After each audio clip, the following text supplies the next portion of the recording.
ایک بادشاہ تھا، بادشاہ تو اس نے کہا کہ یار یہ مسجد میں خود بناؤں گا اکیلے، مجھے کسی کے چندے کی ضرورت نہیں ہے، میں خود مسجد بناؤں گا۔ اب اس بادشاہ نے مسجد تعمیر کرنا شروع کر دی۔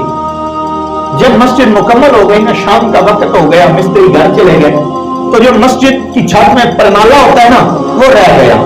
اتفاق کی بات تھی، وہ رہ گیا۔ اب بادشاہ صاحب بڑے پریشان ہیں کہ بھائی بادل بھی آ گئے ہیں، بارش بھی ہونے والی ہے، مسجد کا پرنالا بھی کوئی نہیں ہے، یہ مسجد تو ساری جو ہے وہ رات کو شہید ہو جائے گی، گر جائے گی۔ اب مستری کے بعد راتوں رات چلے گیا بادشاہ، کہا مستری صاحب میں نے مسجد کا پرنالا لگانا ہے۔ اس مستری نے کہا کہ لگا تو دوں گا لیکن میری ایک شرط ہے۔ اس نے کہا کیا؟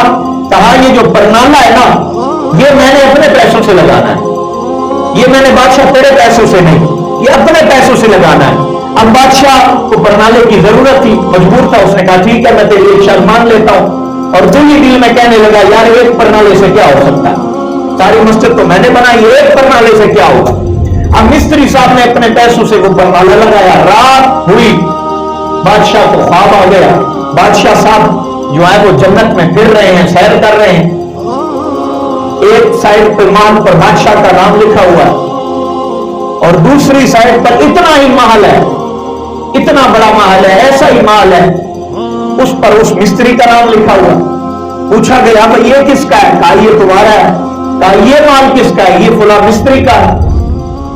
مستری سے پوچھا بھائی تجھے اتنا بڑا مال کیسے ملا؟ میں نے تو مسجد بنائی ہے، تو نے بھی مسجدیں بنائی ہیں۔ اس نے کہا بادشاہ جی میں نے مسجد نہیں بنائی۔ فرمایا پھر تجھے مال کیوں ملا؟ کہا تیری مسجد میں جو پرنالا لگایا تھا نا اس کے بدلے مجھے یہ مال دی، اس کے بدلے رب نے مجھے یہ مال دیا ہے۔ اب بادشاہ صبح کو آیا، کہا کہ رب پرنالے کے بدلے اتنے بڑا محل دے رہا ہے جنت۔ اب صبح کو آیا، ساری مسجد کو شہید کر دیا، ساری مسجد، اور اعلان کر دیا اوے لوگوں اگر جنت میں محل چاہتے ہو تو آ جاؤ پھر مسجد بنا لو، آ جاؤ پھر مسجد بنا لو۔